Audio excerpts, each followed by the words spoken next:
যে কোনো লড়াইয়ে, যে কোনো রাজনৈতিক প্রকল্পে, যে কোনো তাজদিদের প্রক্রিয়ায় সঠিক পলিসি থাকা, সঠিক স্ট্র্যাটেজি থাকা এবং শত্রুকে সঠিকভাবে চিহ্নিত করা অত্যন্ত গুরুত্বপূর্ণ। এটা ছাড়া কখনো আপনি সফল হতে পারবেন না। এটা জজবা দিয়ে করলে হবে না, এটা আবেগ দিয়ে করলে হবে না, এটা উইশফুল থিঙ্কিং দিয়ে করলে হবে না, অথবা হিকমার নামে সুবিধাবাদের মাধ্যমে এটা করলে হবে না।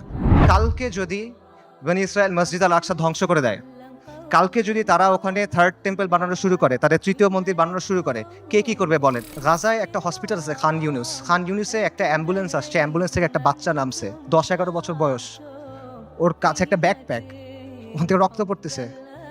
আল জাজিরা সাংবাদিক জিজ্ঞেস করছে যে এখানে তোমার এখান থেকে রক্ত পড়তেছে কেন, তোমার ব্যাগে কি? বলছে আমার ভাই।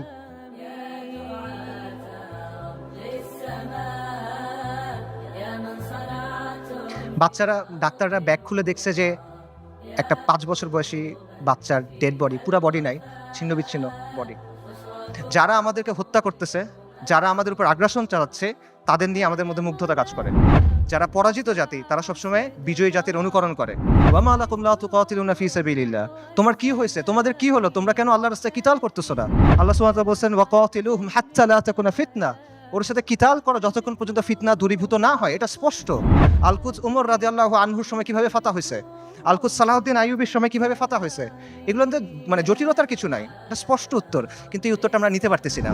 ইসরায়েলকে সবচেয়ে বেশি সামরিক সমর্থন কে দেয়? আমেরিকা। আসমান থেকে ফেরেশতা নেমে এসে আপনার জন্য জিহাদের দরজা খুলে দিবে না। আল্লাহ, আপনি আমাদের কাছ থেকে নেন, যতক্ষণ পর্যন্ত আপনি খুশি না হন আপনি আমাদের কাছ থেকে নেন, আমরা প্রস্তুত আছি।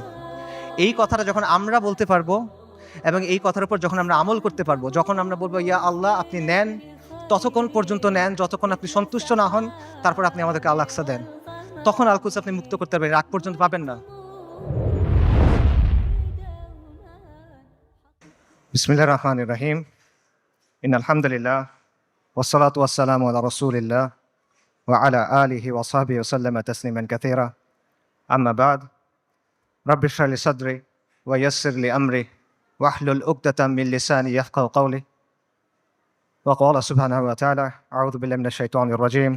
وما لكم لا تقاتلون في سبيل الله والمستضعفين من الرجال والنساء والولدان الذين يقولون ربنا أخرجنا من هذه القرية الظالم أهلها واجعل لنا من لدنك وليا واجعل لنا من لدنك نصيرا الذين آمنوا يقاتلون في سبيل الله والذين كفروا يقاتلون في سبيل الطاغوت فقاتلوا أولياء الشيطان إن كيد الشيطان كان ضعيفا صدق الله العظيم. আমরুল মুমিনিন সাইয়েদনা উমর ইবনুল খাত্তাব রাদিয়াল্লাহু আনহুম আজমাইনের খিলাফতের সময়কার কথা। পারস্যের বিখ্যাত সেনাপতি গভর্নর হুরমুজান মুসলিমদের হাতে বন্দী। তাকে উমর ইবনুল খাত্তাবের সামনে আনা হইল। ওমর রাদিয়াল্লাহু তখন ব্যস্ত, বিভিন্ন জায়গায় তিনি মুসলিম সেনাবাহিনীকে পাঠাচ্ছেন। তিনি হুরমুজানকে প্রশ্ন করলেন যে আমরা মুশরিকদের ভূমিতে অভিযান পাঠাচ্ছি, এ ব্যাপারে তোমার কি মতামত? জবাবে হুরমুজান বলল, এই ভূমি এবং এই ভূমিগুলার অধিবাসীদের অবস্থা হলো একটা পাখির মতো। পাখির 2টা ডানা, 2টা পা, একটা মাথা। একটা ডানা ভেঙে ফেলবেন আর একটা ডানা থাকবে। 2টা ডানা ভেঙে ফেলবেন, পায়ের উপর ভর দিয়ে থাকবে। কিন্তু যদি মাথা কেটে ফেলেন তাহলে আর কোনো কিছু কোনো কাজে আসবে না। মুসলিমদের শত্রুদের অবস্থা হলো, একটা ডানা হলো রোমের ক্রাইসার, রোমের সম্রাট, আরেকটা ডানা হলো পারস্য, 2টা পা আর মাথা হলো খসরু। আপনি যদি খসরুকে আক্রমণ করেন এই পাখি শেষ হয়ে যাবে, আপনি মুসলিমদের বলেন খসরুকে আক্রমণ করতে। ওমর রাদিয়াল্লাহু আনহু এই পরামর্শ গ্রহণ করলেন এবং ইতিহাস সাক্ষী যে এই স্ট্র্যাটেজি সফল হয়। ওমর ইবনুল খাত্তাব রাদিয়াল্লাহু আনহু আজমাইনের খিলাফতের সময় অর্ধেক পৃথিবীর উপর ইসলামী শাসন কায়েম হয়। যে কোনো লড়াইয়ে, যে কোনো রাজনৈতিক প্রকল্পে, যে কোনো তাজদিদের প্রক্রিয়ায় সঠিক পলিসি থাকা, সঠিক স্ট্র্যাটেজি থাকা এবং শত্রুকে সঠিকভাবে চিহ্নিত করা অত্যন্ত গুরুত্বপূর্ণ। এটা ছাড়া কখনো আপনি সফল হতে পারবেন না। এবং এই জিনিসটা করতে হবে বাস্তবতার নিরিখে, শরিয়ার আলোকে এবং নিজের সামর্থ্য অনুসারে। এটা জজবা দিয়ে করলে হবে না, এটা আবেগ দিয়ে করলে হবে না, এটা উইশফুল থিঙ্কিং দিয়ে করলে হবে না, অথবা হিকমার নামে সুবিধাবাদের মাধ্যমে এটা করলে হবে না। আমি মনে করি আজকে যে বিষয়টা নিয়ে আলোচনা, আল কুদসের মুক্তি কোন পথে, সেই আলোচনার ক্ষেত্রে এই বিষয়টা মাথায় রাখা অত্যন্ত গুরুত্বপূর্ণ। এবং আল কুদসের মুক্তি কোন পথে এই আলোচনাটাও জরুরি, কারণ ওয়ান্স অ্যান্ড ফর অল আমাদের সামনে এটা স্পষ্ট হওয়া জরুরি যে আল কুদস কিভাবে মুক্ত হবে। গত 409 দিন ধরে গাজায় আমাদের মুসলিম ভাই বোনদের হত্যা করা হচ্ছে, তাদের উপর হত্যাযজ্ঞ চলতেছে, তাদের উপর ধ্বংসযজ্ঞ চলতেছে। শিশুদের হত্যা করা হচ্ছে, নারীদের হত্যা করা হচ্ছে, বৃদ্ধদের হত্যা করা হচ্ছে, পুরুষদের তো হত্যা করা হচ্ছেই। তারা মারা যাচ্ছেন বুলেটের আঘাতে, বোমার আঘাতে, ধ্বংসস্তূপের নিচে চাপা পড়ে, শ্বাসরুদ্ধ হয়ে, জ্যান্ত আগুনে পুড়ে, চিকিৎসার অভাবে, ওষুধের অভাবে, অনাহারে, না খেতে পেয়ে। বাসাবাড়ি থেকে শুরু করে হসপিটাল, ইউনিভার্সিটি, রিফিউজি ক্যাম্প, কোনো কিছু বাকি নাই। ইহুদিরা সব জায়গায় হামলা করতেছে। পৃথিবীর top medical journal the Landsat সেটা বলছে যে গাজায় প্রায় 2 লক্ষ মানুষ মারা গেছে, কিন্তু এই সংখ্যাটা নিশ্চিত করা যাচ্ছে না, কারণ লাশগুলো ধ্বংসস্তূপের নিচে চাপা পড়ে আছে। এবং এটা পুরো পৃথিবীর কাছে স্পষ্ট যে ইহুদিরা এখানে একটা গণহত্যা চালাচ্ছে, এথনিক ক্লেন্সিং করতেছে, জাতিগত নিধন এবং জেনোসাইড চালাচ্ছে তারা। খোদ ICJ, international court of justice, তারা বলছে গাজায় যেটা হচ্ছে এটা গণহত্যা হিসেবে কোয়ালিফাই করতে পারে। অ্যান্ড ইয়েট কেউ কিছু করে নাই। এটা সবার চোখের সামনে হচ্ছে, এটা কোনো পাথরের নিচে হচ্ছে না, কোনো গর্তের ভিতরে হচ্ছে না, কোনো অন্ধকার কোনায় হচ্ছে না। এটাকে বলা হচ্ছে the world's most televised genocide. এটা লাইভ স্ট্রিমিং হচ্ছে, আপনি চোখের সামনে দেখছেন কি হচ্ছে, আপনি লাইভ আপডেট পাচ্ছে, বাকি কেউ কিছু করে নাই। আন্তর্জাতিক আইন, মানবাধিকার, আন্তর্জাতিক সম্প্রদায়, জাতিসংঘ কেউ কিছু করে নাই, তারা এখানে নিষ্ক্রিয় দর্শক। আর পশ্চিমা বিশ্ব, আমেরিকা, ইউরোপ, তারা সক্রিয়ভাবে এই গণহত্যায় মদত দিচ্ছে। তারা ইসরায়েলকে অস্ত্র দিচ্ছে, তারা ইসরায়েলকে ফিনান্সিয়ালি হেল্প করতেছে, এবং তারা ইসরায়েলকে কূটনৈতিকভাবে হেল্প করতেছে। আর মুসলিম বিশ্বের মুসলিম বিশ্বের শাসকদের কি অবস্থা? তাদের অবস্থা হলো তারা একদিকে কিছু বিবৃতি দিচ্ছে, আর পেছনে তলে তলে তারা ইসরায়েলের সাথে নর্মালাইজেশন করতেছে। এটা হলো বাস্তবতা। এবং এই সব কিছুর পরে যে কথা, সেটা হলো মসজিদ আল আকসা আজকে বনু ইসরায়েলের দখলে। এটা হলো বাস্তবতা। কালকে যদি বনু ইসরায়েল মসজিদ আল আকসা ধ্বংস করে দেয়, কালকে যদি তারা ওখানে থার্ড টেম্পল বানানো শুরু করে, তাদের তৃতীয় মন্দির বানানো শুরু করে, কে কি করবে বলেন? যাদের কথা এতক্ষণ বললাম, এরা কে কি করবে? কেউ কিচ্ছু করবে না। এটা বাস্তবতা। খালাস, এর চেয়ে খারাপ আর কোনো পরিস্থিতি হইতে পারে না। কাজেই এই অবস্থায় এই প্রশ্নের উত্তরটা আমাদের কাছে স্পষ্ট হওয়া দরকার যে আল কুদসের মুক্তি কোন পথে। এবং এই প্রশ্নের উত্তর কঠিন না, এই প্রশ্নটাও সহজ, প্রশ্নের উত্তরও সহজ। আল্লাহ আজ্জা ওয়া জাল কোরআনে এই প্রশ্নের উত্তর দিয়ে দিয়েছেন। আমাদের ইতিহাস থেকে এই প্রশ্নের উত্তর স্পষ্ট, এবং এই সময়েও, এই যুগেও, সাম্প্রতিক সময়েও এই প্রশ্নের উত্তর অনেকে আমাদের কাছে স্পষ্ট করে দিয়েছেন। কিন্তু স্পষ্ট উত্তর, সহজ উত্তর আমরা সহজে মানতে পারি না। উত্তর অনেক সহজ, উত্তরটা নেওয়া কঠিন। সো এই জন্য এই প্রশ্নের উত্তরটা স্পষ্ট করা দরকার। আমি আসলে এই জন্যই আজকে আসছি। আমার এখানে আসার কথা ছিল না, আই হ্যাড ডিফারেন্ট প্ল্যান্স। এই সেমিনারটা আমার অ্যাটেন্ড করার কথা ছিল না। যে কয়টা কারণে অ্যাটেন্ড করা, তার অন্যতম বা প্রধান কারণ হলো যে আমার কাছে মনে হয়েছে আমি অনেক জায়গায় গেছি, অনেক কথা বলছি, বাট এই কথাগুলো বলা হয় নাই, এবং এই কথাগুলো বলা প্রয়োজন।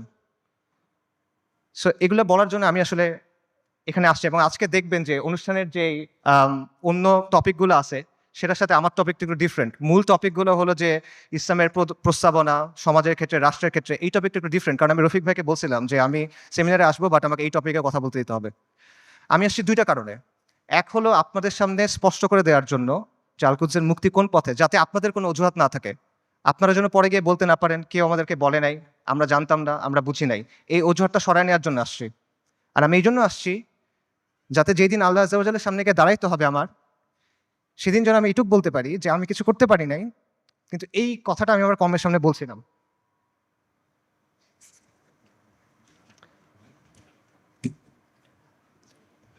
আল কুদসের মুক্তি কোন পথে, এই আলোচনাটা ঢুকার আগে কয়েকটা বিষয় একটু ক্লিয়ার করা দরকার।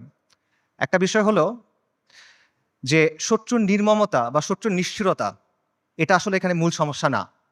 কারণ এর চেয়েও নির্মম, এর চেয়েও নিষ্ঠুর ঘটনা আমাদের ইতিহাসে ঘটছে, এই উম্মার সাথেই ঘটছে। প্রথম ক্রুসেডের কথা চিন্তা করেন, যখন ক্রুসেডাররা জেরুজালেম দখল করে নিল 1099 সালের জুলাইয়ের 15 তারিখ, আজকে থেকে 925 বছর আগের কথা। খ্রিস্টান ইতিহাসবিদরা লিখছে যে তারা এমনভাবে ম্যাসাকার করছে যে রাস্তায় কিছু কিছু জায়গায় পায়ের গোলারি পর্যন্ত মানুষের রক্ত ছিল, আর কিছু কিছু জায়গায় রক্ত ছিল হাঁটু পর্যন্ত, মুসলিমদের রক্ত। এবং তারা জেরুজালেম পর্যন্ত যাওয়ার সময় যতগুলো শহর পার হয়েছে প্রত্যেকটা শহরে ম্যাসাকার করছে, রেপ করছে, লুট করছে, আর্সন করছে, আগুন লাগাই দিছে। এবং এখানেই শেষ না, তারা ক্যানিবালিজম করছে। ক্যানিবালিজম বুঝেন? মানুষের মাংস খাওয়া। এটা ঐতিহাসিকভাবে প্রমাণিত। সিরিয়ার উত্তর পশ্চিমে একটা শহর আছে আল মারাতুন নুমান। এই শহরে 1098 সালে খ্রিশ্চিয়ান হিস্টোরিয়ানদের লেখার মধ্যে আসে যে তারা মুসলিমদের লাশ সিদ্ধ করে খাইছে, বড়দের লাশ, প্রাপ্তবয়স্কদের লাশ, এবং শিশুদের লাশ স্পিড রোস্ট করছে। স্পিড রোস্ট মানে বোঝেন? একটা বড় লোহার শিক থাকে, সেই শিকের মধ্যে একটা জন্তুকে এফর ওফর করা হয়, মনে করেন একটা কবুতর বা একটা মুরগি। তারপর এটা আগুনের উপর ঝুলানো হয় শিকটা, তারপর এটা ঘুরানো হয়, তখন আগুনটা ঝলসায় মাংসটা রান্না হয়। আপনারা অনেক সময় দেখবেন যে গ্রিল চিকেন এভাবে রান্না করে। এইভাবে মুসলিমদের শিশুদের রান্না করে খাইছে। আমি বানায় বলতেছি না। ক্যানিবলস অ্যান্ড ক্রুসেডার্স একাডেমিক পেপার আছে, খুঁজে দেখেন, সেখানে প্রাইমারি সোর্স দেওয়া আছে, 12টা খ্রিশ্চিয়ান সোর্স থেকে এটা প্রমাণিত। এই ঘটনা আমাদের সাথে ঘটছে। তাতারদের কথা চিন্তা করেন, বলা হয় যে মঙ্গলরা যখন বাগদাদ আক্রমণ করছিল 40 দিন পর্যন্ত মুসলিমদের হত্যা করছে। দজলা নদীর পানি লাল আর কালো হয়ে গেছে। লাল হলো মুসলিমদের রক্তে, কালো হলো সবকিছু পুড়াই দিছে, ছাই গিয়ে নদীর পানিতে মিশছে, পানি কালো হয়ে গেছে। নবী সাল্লাল্লাহু আলাইহি ওয়াসাল্লামের সময়ের কথা চিন্তা করেন। খাব্বাব ইবনে আরাদ রাদিয়াল্লাহু তাআলা আনহু, তিনি রাসূলুল্লাহ সাল্লাল্লাহু আলাইহি ওয়াসাল্লামের সাথে এসে যখন কথা বলতেছেন, রাসূলুল্লাহ বলতেছেন যে তোমাদের আগে এমন উম্মাত ছিল যাদের হাড় থেকে মাংস লোহার চিরুনি দিয়ে আলাদা করা হয়েছে, তাদের মাথা থেকে দ্বিখণ্ডিত করা হয়েছে, এবং সাহাবীদের উপর তো অনেক অত্যাচার নির্যাতন হয়েছে, এটা আমরা জানি। কাজে অত্যাচার নির্যাতন এটা এখানে মূল ইস্যুটা না। আমার কথা ভুল বুঝবেন না, আমি বলতেছি না যে আমাদের গাজ্জার ভাই বোনরা তারা যেই কুরবানি করতেছেন, যে কষ্ট করতেছে, আমি এটা ডাউন প্লে করতেছি না। I am saying this just to put this things into perspective. মানে বিষয়টা বোঝা যে এইটা আগে ঘটেনি এমন না, এরকম ঘটনা আগেও ঘটছে। সমস্যা এখানে না, সমস্যা অন্য জায়গায়। সমস্যাটা হলো যে ক্রুসেডারদের সময় যখন আগ্রাসন হয়েছে, তাতারদের সময় যখন আগ্রাসন হয়েছে, তখন মুসলিমরা ক্রুসেডারদের সামরিক শক্তিকে সমীহ করত। তারা তাতারদের যে হিংস্রতা, এটা নিয়ে কনসার্ন ছিল, কিন্তু ওদের নিয়ে ফ্যাসিনেশন ছিল না, তাদের নিয়ে মুগ্ধতা ছিল না। আপনি তাদের লেখা যদি পড়ে দেখেন, দেখবেন যে ক্রুসেডের সময় যেসব মুসলিম হিস্টোরিয়ানরা লিখছেন, তারা ক্রুসেডারদের নিয়ে মজা করতেছে যে তাদের কাজকর্ম এমন কেন, তাদের বিশ্বাস এমন কেন, তাদের কালচার এমন কেন। তাতারদের সময় একটা বিখ্যাত ঘটনা আছে, অনেক আলেমদের আলোচনায় শুনবেন, যে হুলাকু খানের মেয়ে, বলা হয় হুলাকু খানের মেয়ে, তাতারদের নেতার মেয়ে বাগদাদ শহরে বের হয়েছে। সে একজন আলেমকে দেখছে, তাকে গিয়ে প্রশ্ন করতেছে, এই তোমাদের কোরআনে না লেখা আছে আল্লাহ তোমাদের বিজয়ী করবেন, আল্লাহ তোমাদের কর্তৃত্ব দিবেন, তোমরা সম্মানিত হবা? আর এটা কোরআন তো ভুল, কারণ আমরা তোমাদের উপরে কর্তৃত্ব করতেছি, তোমরা আমাদের অধীনস্থ। তখন সেই আলেম বলছেন যে রাখাল যখন ভেড়া নিয়ে যায়, তখন সাথে কিছু কুকুর নিয়ে যায়, গার্ড ডগস। কেন নেয়? কারণ ভেড়া যখন পাল থেকে বের হয়ে যায়, তখন কুকুর ছেড়ে দিতে হয়, কুকুরের ধাওয়া খেয়ে ভেড়াগুলো আবার পালে ফেরত আসে।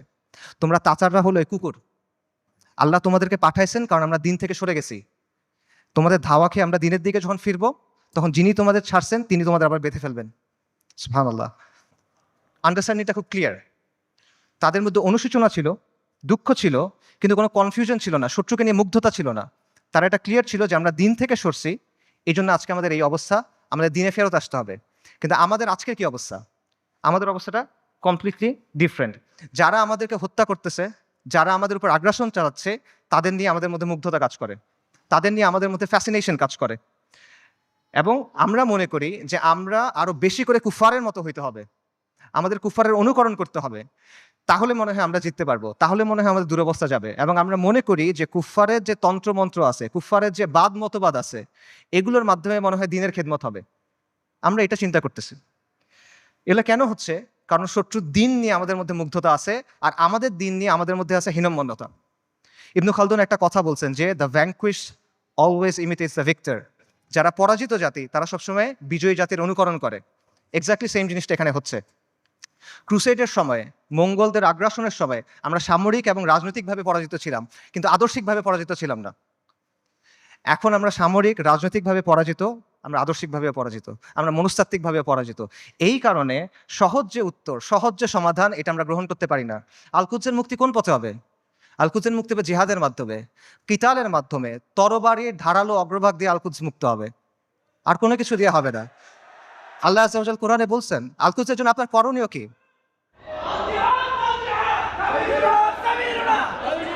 আল্লাহ আযজা ওয়া জাল বলছেন কোরআনে, আল কুদসের জন্য আপনার কমপ্লেন কি? সূরা নিসার আয়াতটা আমি পড়ছি। ওয়া মা লাকুম লা তুকাতিলুনা ফি সাবিলিল্লাহ। তোমার কি হয়েছে? তোমাদের কি হলো? তোমরা কেন আল্লাহর রাস্তায় কিতাল করতেছো না? এই জিনিসটা স্পষ্ট। আল্লাহ সুবহানাহু ওয়া তাআলা বলছেন, ওয়া আইদ্দু লাহুম মাসতাতাতুম মিন কুওয়া। তোমরা প্রস্তুত করো তাদের সে জিহাদের জন্য। আল্লাহ সুবহানাহু ওয়া তাআলা বলছেন, ওয়া কাতিলুহুম হাত্তা লা তাকুনা ফিতনা। ওর সাথে কিতাল করো যতক্ষণ পর্যন্ত ফিতনা দূরীভূত না হয়। এটা স্পষ্ট। আল কুদস উমর রাদিয়াল্লাহু আনহুর সময় কিভাবে ফাতা হয়েছে? আল কুদস সালাহউদ্দিন আইয়ুবীর সময় কিভাবে ফাতা হয়েছে? এগুলোতে মানে জটিলতার কিছু নাই। এটা স্পষ্ট উত্তর। কিন্তু এই উত্তরটা আমরা নিতে পারতেছি না। এবং আমাদের মধ্যে কনফিউশন আছে। ঠিক আছে, জিহাদ হবে, জিহাদটা কিভাবে হবে? আপনি ফিলিস্তিনে গিয়ে জিহাদ শুরু করবেন নাকি? ওমর রাদিয়াল্লাহু আনহুর সময় কি ফিলিস্তিনে জিহাদ শুরু হয়েছিল নাকি ফিলিস্তিনে গিয়ে জিহাদ শেষ হয়েছিল? সালাহউদ্দিন আল আইয়ুবীর সময় জিহাদ কি ফিলিস্তিনের দরজায় শুরু হয়েছিল না জিহাদ ফিলিস্তিনের ভেতরে গিয়ে শেষ হয়েছিল? এই প্রশ্নগুলোর উত্তর সোজা। আপনি কি জিহাদ ফিলিস্তিনে গিয়ে শুরু করবেন নাকি জিহাদ করতে করতে করতে গিয়ে আল্লাহ একসময় আল আকসাকে আমাদের হাতে দিবেন ইনশাআল্লাহ? এই প্রশ্নগুলোর উত্তর সোজা, কিন্তু আবারও ওই সহজ উত্তরটা আমরা নিতে পারি না। কারণ এই যে আমাদের পরাজিত মানসিকতা, এটা আমাদের আচ্ছন্ন করে রাখছে। এটার বাইরে আমরা বের হইতে পারতেছি না। আমাদের চিন্তার মধ্যে কিছু জট লেগে আছে। যখনই আমরা ক্লিয়ারলি একটা জায়গায় যেতে চাচ্ছি, ওই জটগুলোর জন্য আমরা কনক্লুশনে পৌঁছাতে পারতেছি না। সুফিদের একটা কথা আছে যে আপনি যখন কোনো গ্লাসে বিশুদ্ধ পানি দিবেন, তার আগে ওই গ্লাস থেকে ময়লা ফেলে দিতে হবে। সো আপনি যদি ঠিক অ্যান্সারটা দিবেন, তার আগে ভুল অ্যান্সারটা সরাই নিতে হবে। এজন্য আমি মূল অ্যান্সারে যাচ্ছি, তার আগে অল্প কিছু বিষয় কভার করি। আমাদের মাথায় কিছু জট লেগে আছে, সেই জটগুলো ক্লিয়ার করার চেষ্টা করি। প্রথম যে জটটা খুলতে হবে সেটা হলো, আল কুদসের ইস্যুর নিয়মতান্ত্রিক কোনো সমাধান নাই। এটার কোনো অনুমোদিত সমাধান নাই। এটার কোনো বৈধ সমাধান নাই। বর্তমান বিশ্ব ব্যবস্থার অধীনে যতগুলো নিয়মতান্ত্রিক পথ আছে, যতগুলো বৈধ পথ আছে, যতগুলো অনুমোদিত পথ আছে, এগুলোর কোনোটা দিয়ে ফিলিস্তিন মুক্ত হবে না। আর যেই পথে ফিলিস্তিন মুক্ত হবে, আল কুদস মুক্ত হবে, এটা কোনোদিনও এই বিশ্ব ব্যবস্থায় বৈধ পথ হবে না। এটা কখনো তারা মেনে নিবে না। এটা সবসময় তাদের চোখে অপরাধ থাকবে, এটা সবসময় তাদের চোখে অবৈধ থাকবে, এবং এটা সবসময় তাদের চোখে সন্ত্রাস হিসেবে গণ্য হবে। এটা হলো রিয়ালিটি। এটা চিন্তা করেন যে যে জাতিসংঘ আর যেই আন্তর্জাতিক আইনের মাধ্যমে ইসরায়েলের প্রতিষ্ঠা হলো, সেই জাতিসংঘ আর সেই আন্তর্জাতিক আইন দিয়ে আপনি কিভাবে আল কুদস মুক্ত করবেন? ইসরায়েল রাষ্ট্র প্রতিষ্ঠিত হয়েছে কিভাবে? জায়নিস্ট আন্দোলনের মাধ্যমে, ব্রিটিশদের সাহায্যে, আমেরিকার সাহায্যে, আন্তর্জাতিক আইন আর জাতিসংঘের ফ্রেমওয়ার্কের মধ্যে।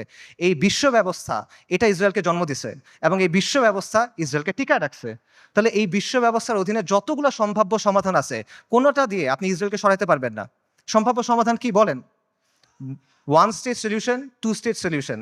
একটা রাষ্ট্র হবে, ইহুদি রাষ্ট্র, সেখানে সবাই থাকবে, অথবা একটা ইহুদি রাষ্ট্র, একটা ফিলিস্তিনি রাষ্ট্র।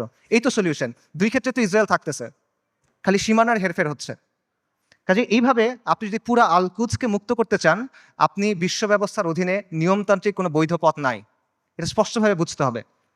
তথাকথিত আন্তর্জাতিক আইন, মানবাধিকার, এসব মেনে আপনি আল কুদসকে মুক্ত করতে পারবেন না। এগুলো হলো আপনার জন্য বাধ্যতামূলক, ওদের জন্য অপশনাল। ইসরায়েল কতগুলো মানবাধিকার ভঙ্গ করছে, ইসরায়েল কতগুলো আন্তর্জাতিক আইন ভঙ্গ করছে, আমেরিকা ইরাক আর সিরিয়াতে কি করছে, ফ্রান্স এখন আফ্রিকাতে কি করতেছে, ইভেন জাতিসংঘের যে শান্তিরক্ষা বাহিনী, এর আগে সুদান, হাইতি, লাইবেরিয়া, কঙ্গো, এসব জায়গায় গিয়ে সাধারণ মানুষকে রেপ করতেছে। এগুলো মানবাধিকার লঙ্ঘন না? আন্তর্জাতিক আইনের ভঙ্গ হয় না এখানে? কার কি হয়েছে? কিচ্ছু হয় নাই। এটা ওরা বানাবে, আপনি মানবেন। এটা ওরা মানার জন্য না। আপনি এগুলো বিশ্বাস করে বসে আছেন, লাভ নাই। এগুলো হলো, এগুলো দিয়ে ওরা আপনার হাত দুই পেছনে বেঁধে রাখবে, তারপর ইসরায়েল এসে আপনাকে জবাহ করবে। এরা আমাদেরকে নারী অধিকারের কথা বলবে, শিশু অধিকারের কথা বলবে, মানবাধিকারের কথা বলবে, পর্দার সমালোচনা করবে, নিকাবের সমালোচনা করবে, শরিয়ার সমালোচনা করবে। তারপর আমাদের বইয়ের মধ্যে এলজিবিটি ঢুকাবে। কিন্তু যখন লিটারেলি হাজার হাজার নারী, শিশু, বৃদ্ধ মারা যাচ্ছে, জেনোসাইড হচ্ছে, এথনিক ক্লেন্সিং হচ্ছে, তখন এরা এসে কি বলবে? Israel has the right to defend itself, we must condemn Hamas. এই তো অবস্থা। এটা হলো আন্তর্জাতিক আইন এবং মানবাধিকারের অবস্থা। আমেরিকাতে একজন বিখ্যাত দায়ী ছিলেন, মালিকা শাহবাজ, ম্যালকম এক্স, এই নামে চিনবেন অনেকে। ওনার একটা কথা আছে, খুব বিখ্যাত কথা, এবং আমি মনে করি এই কথাটা আমাদের সবার বোঝা উচিত। উনি বলছেন, we want freedom by any means necessary, we want justice by any means necessary, we will strike at injustice by any means necessary. অর্থাৎ মুক্তির জন্য, মর্যাদার জন্য, সম্মানের জন্য, অন্যায় বন্ধ করার জন্য যা যা করা প্রয়োজন তা সবই করতে হবে। সহজ। ম্যালকম এক্স আফ্রিকান আমেরিকান ছিলেন, পশ্চিমা বিশ্বের বাস্তবতা উনি খুব কাছ থেকে দেখছেন, এবং ওনার মধ্যে হীনমন্যতা ছিল না, জাতে ওঠার টেন্ডেন্সি ছিল না। ওনার এই চিন্তা ছিল না যে আমার কৈফিয়ত দিতে হবে, তাই উনি সহজ কথাটা সহজে বলে দিয়েছেন। তো এই কথাটা আপনারা বুঝতে হবে। যদি আপনি মুক্তি চান, যদি আপনি মাথা উঁচু করে বাঁচতে চান, তাহলে you have to get it by any means necessary. এটা মাথার মধ্যে গেঁথে নেন, এটা মনের মধ্যে খোদাই করে নেন যে আন্তর্জাতিক আইন, জাতিসংঘ, মানবাধিকার এগুলা মেনে কিয়ামত পর্যন্ত আপনি আল আকসাকে মুক্ত করতে পারবেন না। এটা অনেকে বুঝবেন, ঠিক আছে, জাতিসংঘ দিয়ে আল আকসা মুক্ত হবে না, তাহলে মুক্ত হবে কিভাবে? অনেকগুলো মুসলিম দেশ আছে, এই মুসলিম দেশগুলোকে আমাদের সামাজিক অর্থনৈতিকভাবে শক্তিশালী করতে হবে, সামরিকভাবে শক্তিশালী করতে হবে, তাহলে মনে হয় কোনো এক সময় আল-কুদস মুক্ত হয়ে যাবে। না, এভাবেও হবে না। এরকম রাষ্ট্র যেগুলো আছে গত 1 বছরে তারা কি করছে বলেন? এরকম কিছু রাষ্ট্রের নাম বলেন। ইউএই, কাতার, সৌদি আরেবিয়া, তুরস্ক, এরা এই রাস্তাতেই আছে, তাই না? আচ্ছা, তারা কি করছে বলেন? সর্বপ্রথম যে রাষ্ট্র ইসরায়েলের সাথে নর্মালাইজেশন করছে, প্রথম যে রাষ্ট্রগুলো করছে তার মধ্যে একটা হলো ইউএই। ইসরায়েলকে সবচেয়ে বেশি অস্ত্র সাপ্লাই দেয় আমেরিকা। সেই অস্ত্র ইসরায়েলে পৌঁছায় কিভাবে? যে রুটগুলো ব্যবহার হয়ে পৌঁছায় তার একটা হলো কাতারে। গাজায় যে অস্ত্র দিয়ে আপনার ভাই বোনকে হত্যা করা হচ্ছে, সেই অস্ত্র এসে প্রথমে পৌঁছাচ্ছে কাতারে। সৌদি আরব কি করতেছে? একদিকে পেছনে নর্মালাইজেশনের চেষ্টা করতেছে, আরেকদিকে মরুভূমির মধ্যে কনসার্ট হচ্ছে। ইসরায়েলের চ্যানেল 13 একটা প্রতিবেদন আছে, সেখানে বলা হয়েছে যে যখন লোহিত সাগরে ব্লকেট দিল হুথিরা, ইয়েমেনের হুথিরা যখন লোহিত সাগরে ব্লকেট দিল, তখন ইসরায়েলে কার্গো গেছে কিভাবে? দুবাই, জর্ডান এবং সৌদি আরবের মধ্য দিয়ে। আর যারা এগুলোর বিরুদ্ধে কথা বলার মতো মানুষ, সেই হকপন্থী ওলেমায়ে কেরাম, শত শত ওলেমায়ে কেরাম গত 7-8 বছর ধরে তাদের জেলে। আর তুরস্কের কথা আপনি বলবেন, মানে তুরস্কের অনেক রেটরিক আছে, অনেক কথা তুরস্কের বিরুদ্ধে বললে অনেকে মন খারাপ করেন। আমাকে বলেন যে তুরস্কের বাস্তবতা কি? তুরস্ক কি করছে আমাকে বলেন। তুরস্কের বাস্তবতা হলো তুরস্ক নেটো সদস্য। তুরস্কের বাস্তবতা হলো তুরস্কের মিলিটারি আইডিএফ এর সাথে জয়েন্ট মিলিটারি এক্সারসাইজ করে। সো আপনি যদি মনে করেন যে এইটার মাধ্যমে হবে, এটা আসলে অবাস্তব চিন্তা ভাবনা। এই রাষ্ট্রগুলো, এই শাসনগুলো আন্তর্জাতিক বিশ্ব ব্যবস্থার অংশ, এগুলোর সাথে আপোষ করে তারা টিকে থাকে। এবং আধুনিক মুসলিম রাষ্ট্রগুলো, তথাকথিত মুসলিম রাষ্ট্রগুলোর যে শাসন ব্যবস্থা, এটা হলো ঔপনিবেশিক শাসন ব্যবস্থার ধারাবাহিকতা। আমাদের এখানে ইসলামী শাসন ছিল, ফিরিঙ্গিরা এসে তাদের শাসন ব্যবস্থা চাপাই দিছে, এখন এই রাষ্ট্র এবং এই শাসকরা সেটাই কন্টিনিউ করতেছে। এটা হলো রিয়ালিটি। কাজে বিশ্ব ব্যবস্থা যদি দুর্বল হয়, এই শাসকদের মস্তক কেঁপে উঠবে। এবং বিশেষ করে আরবের যে রাজতন্ত্রগুলো আছে বা মনার্কিগুলো আছে, তারা ক্ষমতায় আছে এবং টিকে আছে প্রথমে ব্রিটেনের সাথে আপোষ করার মাধ্যমে, এখন আমেরিকার সাথে আপোষ করার মাধ্যমে। এগুলো বাস্তবতা, এই বাস্তবতা অস্বীকার কোনো সুযোগ নেই, এগুলো ঐতিহাসিকভাবে প্রমাণিত সত্য কথা। কাজেই এরা কখনোই এমন কোনো কাজ করবে না যেটা এই বিশ্ব ব্যবস্থার বিরুদ্ধে চায়। তারা যদি আন্তরিকভাবে চায়ও, তাহলে তারা এটা করতে পারবে না। তারা অ্যাট বেস্ট এটা ম্যানেজ করতে পারবে, এবং এটি তারা চেষ্টা করে ম্যানেজ করা, যে 2 লক্ষ মানুষ মারা গেছে, আমরা একটা বিবৃতি দিব, এইটুকুই তারা করবে। এইটাই ম্যানেজ করার চেষ্টা করবে তারা। কাজেই এটা সত্য, মুসলিমদেরকে অর্থনৈতিকভাবে শক্তিশালী হতে হবে, রাজনৈতিকভাবে শক্তিশালী হতে হবে, সামরিকভাবে শক্তিশালী হতে হবে, কোনো প্রশ্ন নাই, কিন্তু পরাধীন অবস্থায় না। আমরা মনে করি আমরা স্বাধীন হয়েছি, আমরা স্বাধীন হই নাই, আমরা এখনো পরাধীন অবস্থায় আছি। পরাধীন অবস্থায় আপনার জিডিপি যত হোক, আপনার রাস্তা যত সুন্দর হোক, আপনার দেশে যত স্কাইস্ক্রেপার থাকুক, ইট ডাজন্ট ম্যাটার। আপনি পরাধীন, ওই টাকা আপনার হাতে নাই, ওই অস্ত্র আপনার হাতে নাই, ওই শক্তি আপনার হাতে নাই। সো এই বিষয়টা বুঝতে হবে যে আপনি আগে মুক্ত হইতে হবে, তারপরে এই শক্তি। এবং এখানে আরেকটা পজিশন আছে, অনেকে যেটা মনে করেন যে ঠিক আছে, জাতিসংঘ দিয়ে হবে না, মুসলিম রাষ্ট্র দিয়ে হবে না, কিন্তু মুসলিম সেনাবাহিনীগুলো দিয়ে হবে। এই সেনাবাহিনীগুলো, বিশেষ করে আরবের যে সেনাবাহিনীগুলো আছে, ফিলিস্তিনের কাছাকাছি যে সেনাবাহিনীগুলো আছে, এরা হয়তোবা সাহায্য করবে। এবং আপনারা দেখবেন যে যখনই এই ম্যাসাকারগুলো হয়, ইসরায়েল তো পিরিয়ডিক্যালি এটা করে, কিছুদিন পরপরই এটা হয়, তখনই এরকম হ্যাশট্যাগ থাকে, যেমন আর্মিস টু আল আকসা, যে আর্মিগুলাকে আল আকসাকে মুক্ত করবে। এটাও অবাস্তব চিন্তা ভাই। আমি আপনাকে ইয়েমেনের তাগুত আলী আবদুল্লাহ সালের একটা কথা বলি। আলী আবদুল্লাহ সালে একবার বলছে একটা সাক্ষাৎকারে যে এইসব আর্মির কাজ হলো মানুষকে দমন করা। যদি জনগণ আমার বিরুদ্ধে বিদ্রোহ করে, আমি আর্মি দিয়ে জনগণকে দমন করব। এর বাইরে এদের আর কোনো কাজ নাই, এটা শোর জন্য। জনগণকে রক্ষা করা এই সেনাবাহিনীর কাজ না। এটা হলো আলী আবদুল্লাহ সালের কথা। সে একটা মিথ্যাবাদী, কিন্তু সে এখানে সত্য বলছে। এটি হলো বাস্তবতা। আপনি দেখেন যে এই আর্মিগুলোকে প্রশিক্ষণ দেওয়া হয়েছে, অস্ত্র দেওয়া হয়েছে, অর্থায়ন করেছে কেন? এই আরব শাসকদের মসনদ টিকায় রাখার জন্য এবং মুসলিমদের পায়ের নিচে রাখার জন্য, ইসলামকে দমন করার জন্য। এটা হলো বাস্তবতা। এবং এই আর্মিগুলো আসলে যাবে কেমনে আল আকসা পর্যন্ত বলেন তো? ইসরায়েলের চারপাশে যে দেশগুলো আছে, এগুলো তো ইসরায়েলকে রক্ষা করতেছে। আপনি যাবেন কেমনে ওখানে?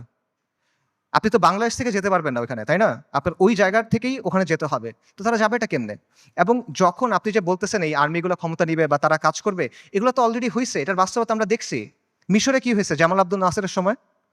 জামাল আব্দুল নাসের ইখওয়ানুল মুসলিমিন বা মুসলিম ব্রাদারহুডের সাথে একটা ওয়াদা করছিল, কোরআনের উপর হাত রেখে সে ওয়াদা করছে যে মুসলিম ব্রাদারহুড রাস্তায় আন্দোলন করবে, রাজপথে আন্দোলন করবে, জনমত গঠন করবে। জামাল আব্দুল নাসের আর তার বন্ধুরা সেনাবাহিনীর মধ্যে কু করবে, সামরিক অভ্যুত্থান করবে। তারপর তারা ক্ষমতায় যাবে, ক্ষমতায় গিয়ে কোরআনের শাসন প্রতিষ্ঠা করবে। কোরআনের উপর হাত রেখে ওয়াদা করছে, কু হয়েছে, মুসলিম ব্রাদারহুড তার ওয়াদা পূরণ করছে, সে ক্ষমতায় গেছে, ক্ষমতায় গিয়ে কি করছে, গায়রুল্লাহর আইন দিয়ে শাসন করছে, মুসলিম ব্রাদারহুডকে জবে করছে। উস্তাদ সাইদ কুতুব রাহিমুল্লাহ সহ অনেক মানুষকে তারা শহীদ করে দিছে। এটা হলো বাস্তবতা। এরা যখন আসে তখন কি করে, এটা চোখের সামনে আসে। কাজেই আরব রাষ্ট্রগুলো বা এই রাষ্ট্রগুলোর যে শাসন ব্যবস্থা, যে শাসকরা আছে, এরা হলো ইসরায়েলের ঘনিষ্ঠতম মিত্র। আর এই বাহিনীগুলো হয় ইসরায়েলের বর্ডার গার্ড অথবা জাতিসংঘের ভাড়াটে সৈন্য। এটা হলো বাস্তবতা। সো এদেরকে দিয়ে আপনি ফিলিস্তিন মুক্ত করবেন, এটা ডিলিউশন ভাই। এবার আসেন ইরানের কথায়। আমরা অনেকে মনে করি যে ইরান ফিলিস্তিনকে মুক্ত করবে। আল-কুদসের মুক্তি ইরানের মূল উদ্দেশ্য না। ইরানের মূল উদ্দেশ্য হলো মধ্যপ্রাচ্যে শিয়াদের যে ক্ষমতা, এটা বৃদ্ধি করা, শিয়া অ্যাক্সিস বলে যেটাকে। এবং এটা সে করবে অ্যাট ইয়োর কস্ট। একটা কথা আছে গেম থিওরিতে, জিরো সাম গেম, যে তার শক্তি যত বাড়বে আপনার শক্তি তত কমবে। এটা বাস্তবতা। ইরানের সাথে ইসরায়েলের স্বার্থের দ্বন্দ্ব আছে, ইরানের সাথে আমেরিকার স্বার্থের দ্বন্দ্ব আছে, কিন্তু তার মানে কিন্তু ইরানের সাথে আপনারও দ্বন্দ্ব আছে। যে ইরান আজকে ফিলিস্তিনের মুক্তি করার জন্য বুলি আওড়াচ্ছে, তারাই আজকে সিরিয়াতে আহলুস সুন্নাহ ওয়াল জামাকে হত্যা করতেছে, তারাই আজকে আহওয়াজে আহলুস সুন্নাহ ওয়াল জামাকে হত্যা করতেছে, তারা ইরাকে আহলুস সুন্নাহ ওয়াল জামাকে হত্যা করছে, এখন নির্যাতন করতেছে। এটা হলো বাস্তবতা। ইরানের স্বার্থ আর আহলুস সুন্নাহ ওয়াল জামার স্বার্থ কখনোই এক না। ইরান সক্রিয়ভাবে এই মুহূর্তে আহলুস সুন্নাহ ওয়াল জামার সাথে যুদ্ধে লিপ্ত। এই মুহূর্তে, আগে কখনো ছিল, পরে কখনো এগুলো বলছে না, অ্যাট দিস মোমেন্ট তারা আমাদের সাথে যুদ্ধে লিপ্ত, অ্যাট দিস মোমেন্ট তারা আমাদের হত্যা করতেছে। আমেরিকা যখন আফগানিস্তানে আক্রমণ করছে, আমেরিকা যখন ইরাকে আক্রমণ করছে, ইরান তাদেরকে সহায়তা করছে। এটা তাদের মুখের কথা, এটা আমি বানায় বলতেছেন, আপনারা গিয়ে চেক করেন। মুহাম্মদ খাতামি ইরানের প্রেসিডেন্ট ছিল 97 থেকে 2005 পর্যন্ত সম্ভবত।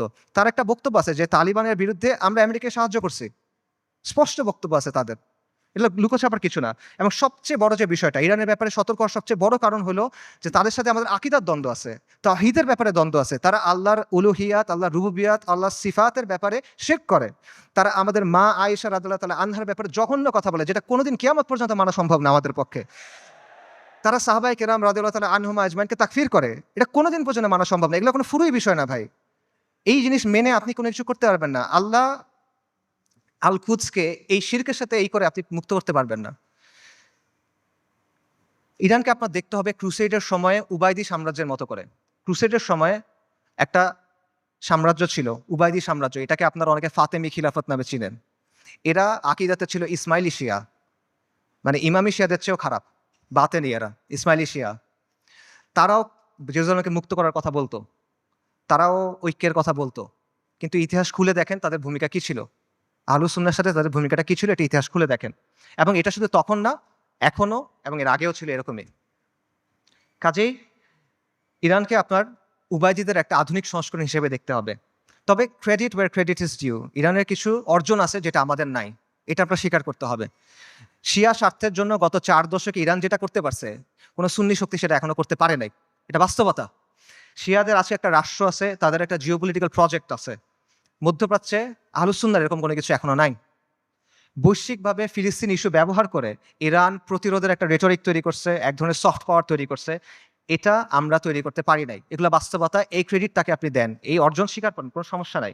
কিন্তু এই রেটরিকে মজে গিয়ে আপনি মনে করেন না যে তারা হলো উম্মার অগ্রসেনারী, আপনি মনে করেন না যে সে এসে আপনার সহযোগী হবে।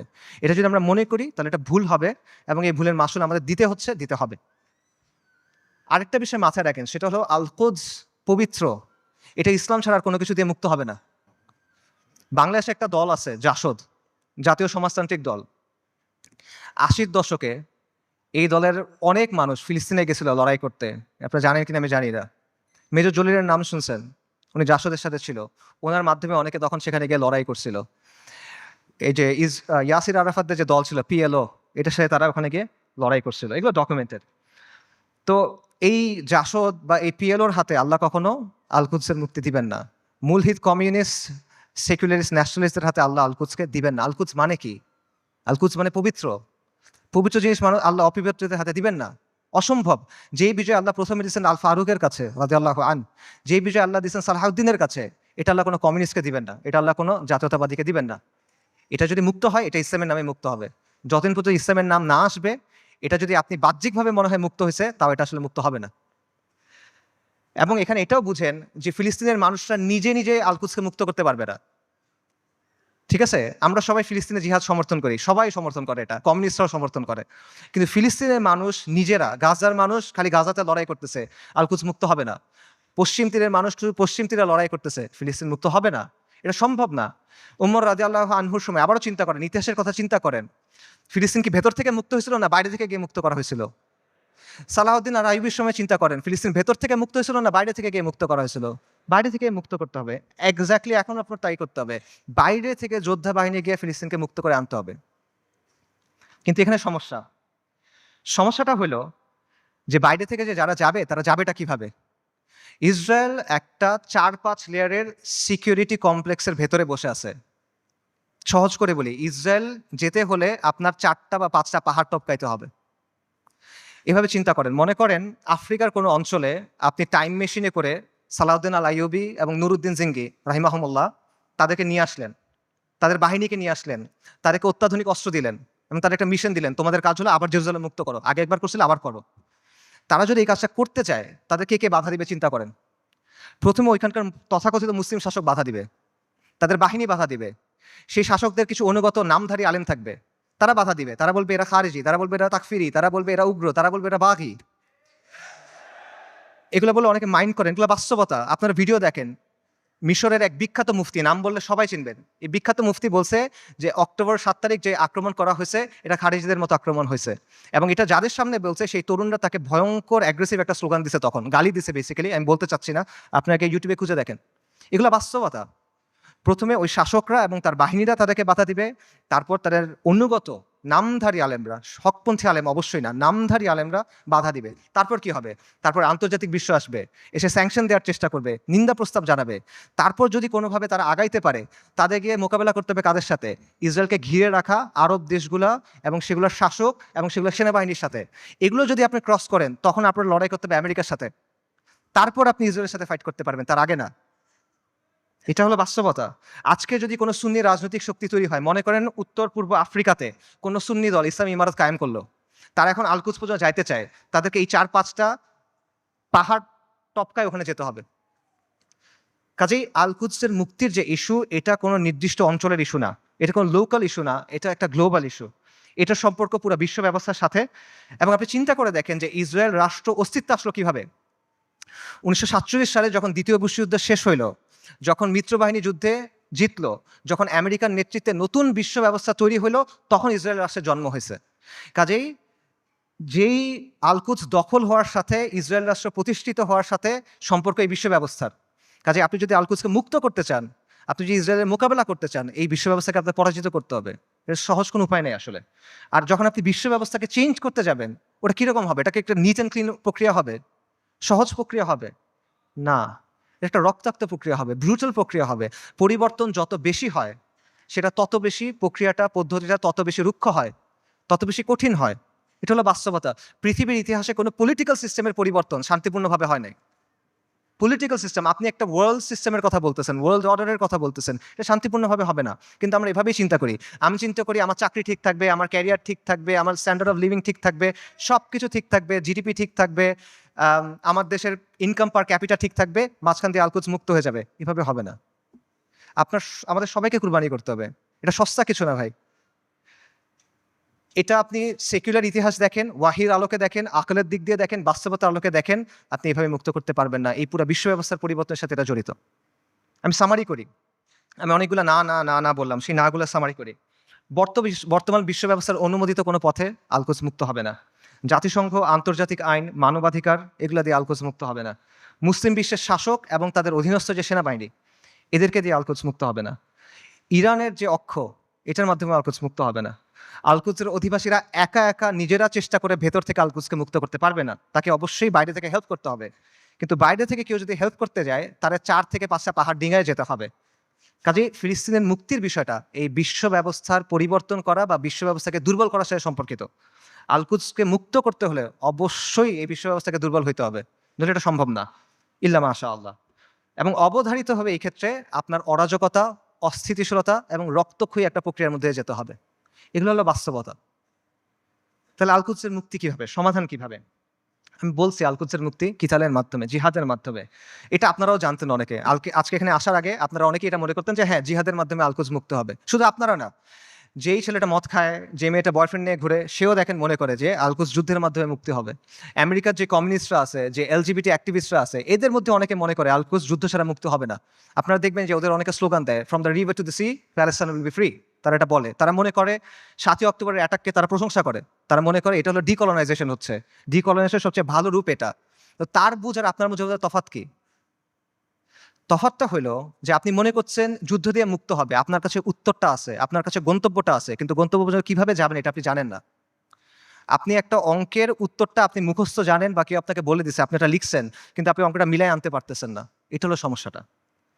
সো এই কথাগুলো এতক্ষণ আমি যেটা বললাম, যে আমি যে বললাম এইভাবে হবে না, এইভাবে হবে না, এইভাবে হবে না, এটার বলার কারণটা হলো ওই চিন্তার জটগুলো খুলে দেওয়া, যাতে করে আপনার চিন্তাটা স্পষ্ট হয়। আল কুদসকে মুক্ত করতে হলে অবশ্যই জিহাদ করতে হবে, এবং এটা একটা উম্মা কেন্দ্রিক প্রচেষ্টা হতে হবে। এটা কোনো নির্দিষ্ট এক জায়গায় করে আপনি করতে পারবেন না। জিহাদটা শুরু ফিলিস্তিনে হবে না, এটা শেষটা ফিলিস্তিনে গিয়ে হবে। ইতিহাসে এভাবেই বারবার হয়েছে। ওমর ইবনুল খাত্তাবের সময় কি হয়েছিল চিন্তা করেন, সালাহুদ্দিন আল আইয়ুবের সময় কি হয়েছিল চিন্তা করেন। শুরুটা কখনোই ফিলিস্তিনে হয় নাই, শেষটা ফিলিস্তিনে গিয়ে হয়েছে। এবং এই জন্য প্রথমে মুসলিম মেজরিটি দেশগুলো আছে, সেগুলোকে আপনার স্বাধীন করতে হবে। সেকুলার সিস্টেম থেকে বের হয়ে সেখানে ইসলামী শরিয়া আনতে হবে। We must replace this tyrannical puppets with man of God. মুত্তাকিদের দিয়ে ওই জায়গায় ইসলামী শরিয়া আনতে হবে, তা না হলে আপনি মুক্ত করতে পারবেন না। এটা হলো বাস্তবতা। এবং এই পরিবর্তনটা, এটা একটা বৈপ্লবিক পরিবর্তন। এটা ব্যালট বক্স দিয়ে আসবে না, এটা কোনোদিনও ব্যালট বক্সে দিয়ে আসবে না। অনেক চেষ্টা করা হয়েছে, আসবে না। সেটা আফগানিস্তানে যেভাবে আসবে, সব জায়গায় এভাবে আসবে, এটা জরুরি না। স্থান, কাল, পাত্র, প্রেক্ষাপট ভেদে পরিবর্তন আসতে পারে, কিন্তু পরিবর্তনটা বৈপ্লবিক হইতে হবে। এটা আপোষের কোনো পরিবর্তন হইলে হবে না। এবং মূল বিষয়টা সিম্পল, কিছু ভূখণ্ডের উপর আহলুস সুন্নাহ ওয়াল জামাত তামকিন লাগবে, শাসন কর্তৃত্ব লাগবে। তারপর সেই ভূখণ্ডগুলোকে ঘাঁটি হিসেবে ব্যবহার করে আপনাকে সামরিক শক্তি তৈরি করতে হবে। তারপর ধাপে ধাপে জিহাদের মাধ্যমে আল কুদসকে মুক্ত করতে পারবেন। এটা হলো অ্যান্সার। এবং এই তামকিন অর্জনের কাজটা সব মুসলিম ভূখণ্ডে আপনি একসাথে করতে পারবেন না, কারণ সব মুসলিম ভূখণ্ডের অবস্থা এক না। আপনি চিন্তা করেন, বাংলাদেশে ইসলামী ইমারত হওয়া আর সিরিয়াতে ইসলামী ইমারত হওয়া কখনো একরকম না। বাংলাদেশ আর ইসরায়েলের মধ্যে বা আল কুদসের মধ্যে 6টা দেশ আছে: Jordan, Iraq, Iran, Afghanistan, Pakistan এবং মোদির ভারত। আনরিয়েলিস্টিক, আপনি ওখান থেকে কোনো যেতে পারবেন না। কিন্তু সিরিয়ার সাথে ডিরেক্ট বর্ডার আছে। কাজেই এই বাস্তবতা বুঝতে হবে যে কোন জায়গায় ফোকাস করতে হবে, কোনভাবে কাজ করতে হবে। তবে মূল সমাধান ওই জায়গাতেই, যেটা আমি আবারও বলতেছি, আল কুদসের নিকটবর্তী মুসলিম ভূখণ্ডে তামকিন অর্জন করতে হবে, শাসন কর্তৃত্ব অর্জন করতে হবে। তারপর সেগুলোকে কেন্দ্র হিসেবে ব্যবহার করে সামরিক শক্তি বৃদ্ধি করতে হবে। তারপর ধাপে ধাপে জিহাদের মাধ্যমে আল আকসার দরজায় গিয়ে পৌঁছাতে হবে। এটা আপনাদের অনেকের কাছে মনে হতে পারে যে ফ্যান্টাসি, আপনাদের অনেক কাছে মনে হতে পারে যে এটা অনেক কঠিন একটা সলিউশন, কিন্তু এটাই সবচেয়ে প্র্যাগম্যাটিক সলিউশন। এবং এটার উদাহরণ ইতিহাস থেকে আছে। আমি আবারও বলতেছি, ওমর রাদিয়াল্লাহু আনহুর সময় চিন্তা করেন কিভাবে মুসলিমরা আল আকসা মুক্ত করছিল। প্রথমে মদিনার উপরে শাসন কর্তৃত্ব তামকিন, তারপর জাজিরাতুল আরবের উপরে, তারপর সিরিয়ার কিছু অঞ্চলে, তারপর আল আকসায়। সালাউদ্দিন আইয়ুবের সময় কিভাবে হয়েছে, সিরিয়ার কিছু অঞ্চলে, তারপর মিশরে, তারপর আল আকসায়। এভাবেই হয়েছে। এবং আপনি যদি বলেন যে এটা তো ঠিক আছে, অনেক আগে হয়েছে, বর্তমান সময়ে এভাবে হবে কিনা, বর্তমান সময়েও হবে। আপনার সামনে উদাহরণ আছে। ইরানের কথা চিন্তা করেন। ইরানের ব্যাপারে আমরা বলছি যে ইরানের মাধ্যমে এটার মুক্তি হবে না, ইরানের স্বার্থ আমাদের স্বার্থ এক না, ইত্যাদি। বাকি গত 1 বছরে কেউ যদি ইসরায়েলের সাথে কিছু লড়াই করে থাকে, 2-1টা গুলিও করে থাকে, এটা কে করছে? ইরানই তো করছে। তো এই যে প্রতিরোধ করার সামর্থ্য, এটা সেটা অর্জন করলো কিভাবে? তারা 3টা বা 4টা জায়গাকে ব্যবহার করে এটা করছে। একটা হলো তেহরান মানে ইরান, একটা হলো লেবাননে হিজবুল্লাহ বা হিজবুল শৈতান, একটা হলো ইয়েমেনে হুথিরা, আর একটা হলো ইরাকে তাদের যে মিলিশিয়াগুলো আছে আল বদর ব্রিগেড। এর মাধ্যমে তো তারা এটা করছে। তো এই শক্তিটা তারা তৈরি করছে কিভাবে? নিয়মতান্ত্রিকভাবে করছে। আমাদের অনেক ভাই একই সাথে নিয়মতান্ত্রিক পদ্ধতির ফ্যান, আবার তারা ইরানেরও ফ্যান। এই জিনিসটা সায়েন্স আমি এখনো বুঝতে পারি নাই। ইরানের এই ক্ষমতাটা তৈরি হয়েছে কিভাবে?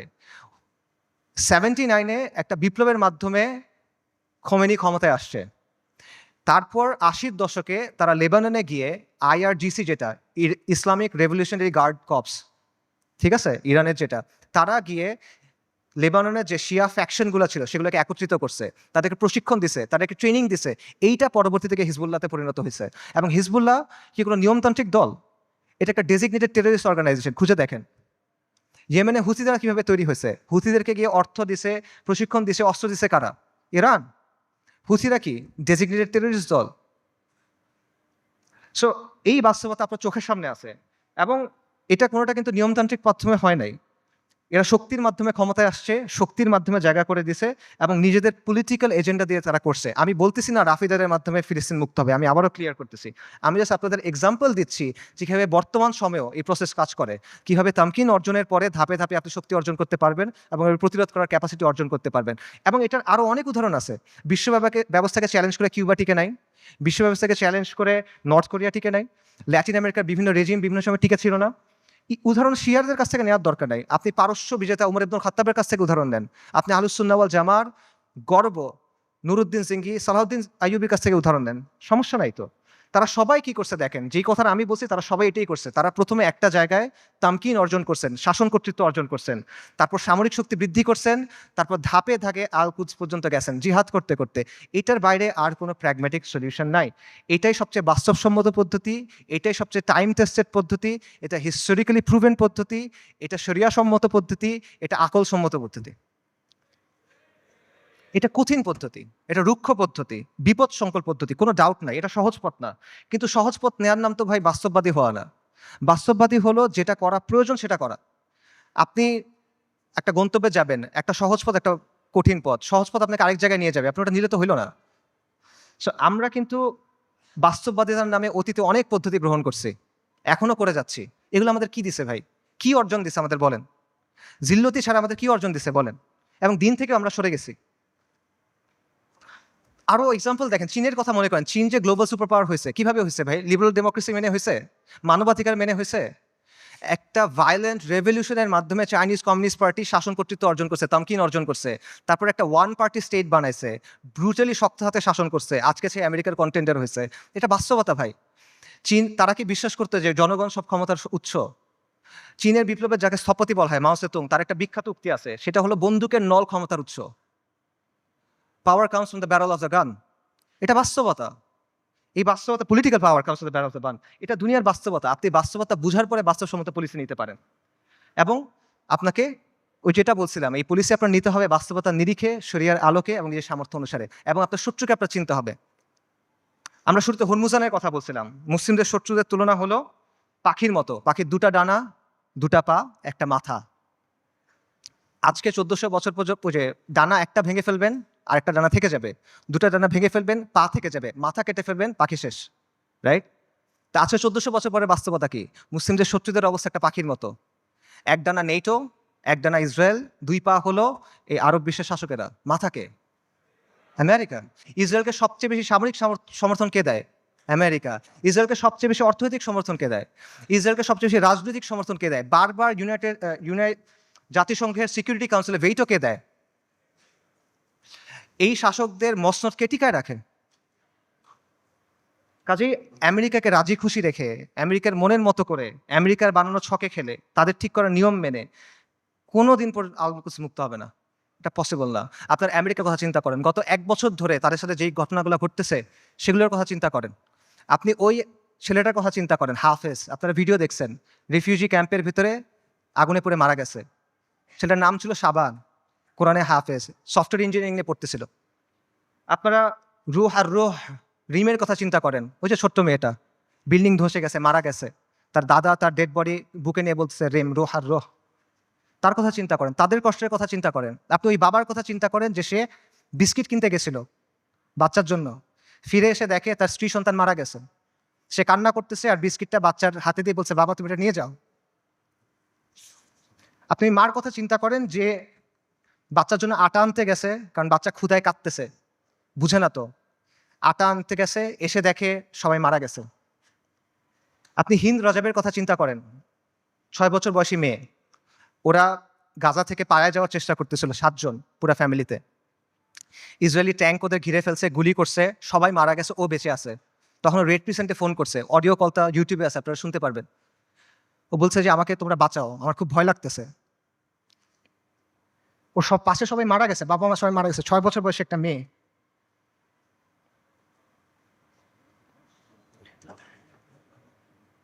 এবং শেষ পর্যন্ত 12 দিন পরে ওর ডেড বডি যখন পাওয়া গেছে, দেখা গেছে ওর পুরো ফ্যামিলির ডেড বডি, আর ওর আশেপাশে যে প্যারামেডিকগুলা ওকে বাঁচাতে আসছিল তারাও মারা গেছে, তাদেরকে মেরে ফেলছে ইসরায়েলিরা। ওই ৩ বোনের কথা চিন্তা করেন, ৩ বোন ৩টা ছবি। প্রথম ছবিটা হলো যুদ্ধের আগে, ৩ বোন সেলফি তুলছে হাসি খুশি। পরের ছবিটা হলো যুদ্ধের সময়, ২ বোন, পেছনে ধ্বংসস্তূপ, ১ বোন মারা গেছে। পরের ছবি ১ বোন, তার হাতে একটা বড় পলিথিন, গার্বেজ ডিসপোজাল ব্যাগ আছে না, কালো রঙের বড় পলিথিন, ওরকম বড় পলিথিন। পলিথিনে কি? তার বোনের ডেড বডি, পুরো বডি নাই, ছিন্ন বিচ্ছিন্ন হয়ে গেছে ওই ডেড বডি। গাজায় একটা হসপিটাল আছে খান ইউনুস, খান ইউনুসে একটা অ্যাম্বুলেন্স আসছে, অ্যাম্বুলেন্স থেকে একটা বাচ্চা নামছে, ১০-১১ বছর বয়স, ওর কাছে একটা ব্যাকপ্যাক, ওখান থেকে রক্ত পড়তেছে। আল জাজিরা সাংবাদিক জিজ্ঞেস করছে যে তোমার এখান থেকে রক্ত পড়তেছে কেন, তোমার ব্যাগে কি? বলছে আমার ভাই।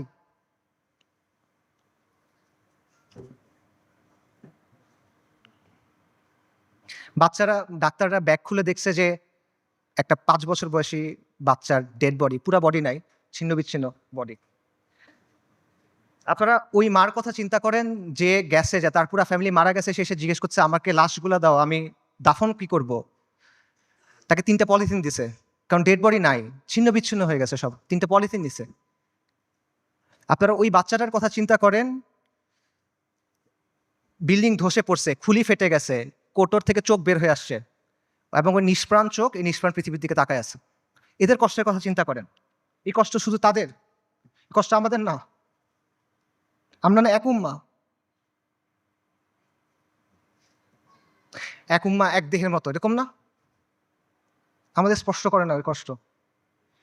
এই যে কষ্টটা কি আমাদের যে কষ্টটা হবে তার চেয়ে বেশি কষ্ট? আমাদের যে কষ্ট ওটা কি এর চেয়ে বেশি কষ্ট? যদি এটা বেশি কষ্ট মনে হয় তাহলে আমি আরেকটা কষ্টের কথা বলি, এটা শোনেন। ওই দিনের কথা মনে করেন যেই দিন আল্লাহর সামনে আপনাকে দাঁড়াতে হবে। ইদা দুক্কাতিল আরদু আরদান দাক্কান দাক্কা ওয়া জাআ রাব্বুক ওয়াল মালাকু সাফফান সাফফা ওয়া জিআ ইয়াওমাইযিন বিজাহান্নাম। পৃথিবী চূর্ণ বিচূর্ণ হয়ে যাবে, বালির মতো হয়ে যাবে।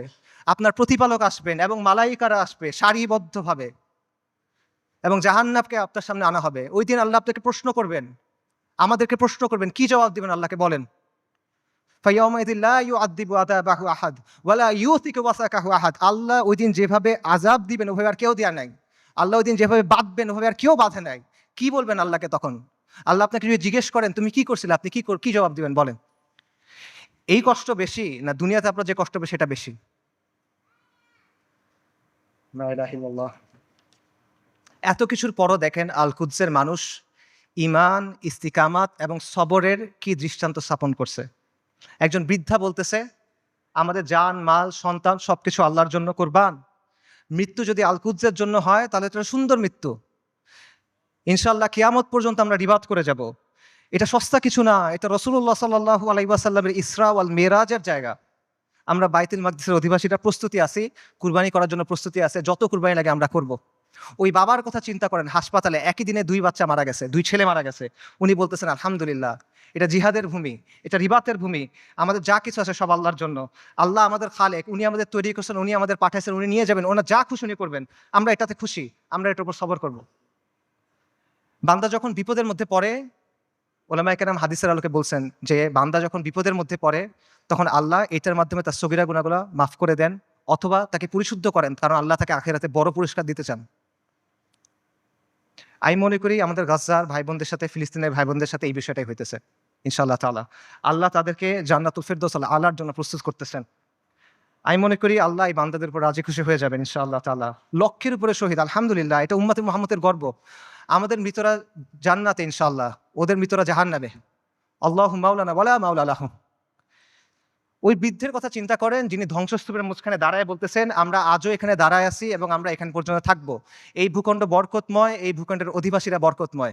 আমাদের চারপাশে চূড়ান্ত ধ্বংসযজ্ঞ হয়েছে, কিন্তু আমরা তাও এখান থেকে নড়বো না, আমরা আল্লাহর দিন থেকে নড়বো না। আমরা অটল পাহাড়ের মতো, আমরা উজ্জ্বল তারার মতো। এবং আমি বলবো যে হ্যাঁ, পুরা বিশ্ব সাক্ষ্য দিচ্ছে তারা ঈমানের ক্ষেত্রে অটল পাহাড়ের মতো। পুরা বিশ্ব সাক্ষ্য দিচ্ছে তারা ইস্তিকামাতের ক্ষেত্রে উজ্জ্বল তারার মতো। এবং পুরা বিশ্ব সাক্ষ্য দিচ্ছে আপনি এবং আমি কাপুরুষ। পুরা বিশ্ব সাক্ষ্য দিচ্ছে আপনি আর আমি অক্ষম। পুরা বিশ্ব সাক্ষ্য দিচ্ছে আপনি আর আমি নিষ্ক্রিয়। ইসরায়েলের এক সোলজারের ভিডিও আছে, সে বলতেছে, ইংলিশে বলতেছে, আমেরিকান জিও। সে বলতেছে আমরা গাজাকে পরিষ্কার করতেছি, আমরা গাজাকে প্রস্তুত করতেছি, কারণ আমাদের রাজা আসবে, আমাদের মাসিহ আসবে, আমরা তাকে মুকুট পরানোর জন্য প্রস্তুত হচ্ছি, আমরা তৃতীয় মন্দির বানানোর জন্য প্রস্তুত হচ্ছি। তাদের মাসিহকে আল মাসিহ আদ-দাজ্জাল। বনী ইসরাইল মসজিদ আল আকসার সামনে নাচতেছে, উল্লাস করতেছে, স্লোগান দিচ্ছে, তারা বলতেছে মুহাম্মদ মারা গেছে।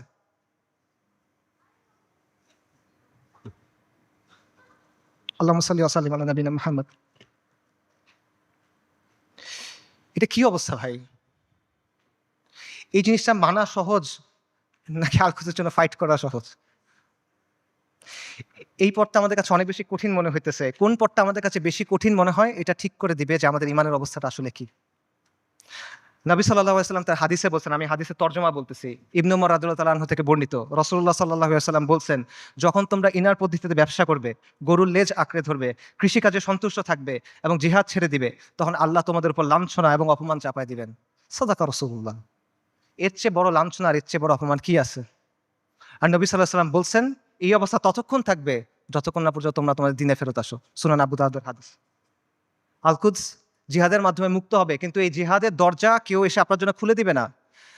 আসমান থেকে ফেরেশতা নেমে এসে আপনার জন্য জিহাদের দরজা খুলে দিবে না। জিহাদের দরজা খুলতে হবে তাওহীদ আর হাদিদের শক্তি দিয়ে, খুলতে হবে না, ভাঙতে হবে এটা। এই রাস্তা আপনি মনে করতেছেন আল-কুদস পর্যন্ত আপনার জন্য একটা লাল গালিচা বিধানো রাস্তা তৈরি করে দিবে যে ভাই আমি আল-কুদসে গিয়ে জিহাদ করব না। আপনার রক্ত, আপনার হাড়, আপনার মাংস, লাশের শাড়ি, খুলির পাহাড় পার হয়ে আপনার আল-আকসা যাইতে হবে। এটা ছাড়া আর কোনো অপশন নাই। আল-কুদসের দাম অনেক বেশি, এটা সস্তা না। বাইতুল মাকদিসের মানুষরা বলে দিছে, আল্লাহ আপনি আমাদের কাছ থেকে নেন, যতক্ষণ পর্যন্ত আপনি খুশি না হন আপনি আমাদের কাছ থেকে নেন, আমরা প্রস্তুত আছি।